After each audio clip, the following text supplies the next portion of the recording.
Chronological Bible in a Year reading, day 71. Today we are in Deuteronomy 5 through 7. We've transitioned a little bit from the summary to getting part of Moses' first message to Israel before they were entering this promised land. And something that really stood out to me is he's reminding them of the Ten Commandments, and we see him giving them what Jesus himself refers to as the greatest commandment: love the Lord your God with all your heart, with all your soul, with all your strength. We also get an interesting command. In chapter 6, starting in verse 12, Moses tells the people of Israel this: "Be careful not to forget the Lord who brought you out of the land of Egypt, out of the place of slavery. Fear the Lord your God, worship him, and take your oaths in his name. Do not follow other gods, the gods of the people around you, for the Lord your God who is among you is a jealous God.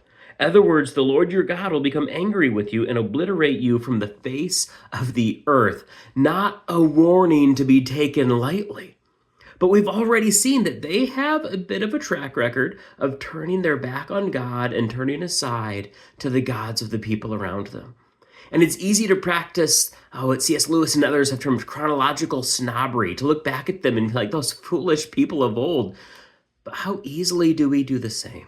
How easily do we forget the God whose Son died for us, who stepped out of heaven and lived as a man for our sake, for our forgiveness, for our salvation? We turn aside from obedience and worship and join in the cultural practices of the day. So a great question for me to wrestle with, and I'd love to invite you to wrestle with this question too, is: are there practices I need to resume for the sake of remembering God? Or are there practices I need to cast off because they're practices of those around me who are neglecting God? I'd love to know, what are those practices that you can think of? And how can we together seek to remember God as he deserves to be remembered? I'm looking forward to see what comes next. But until then, God bless.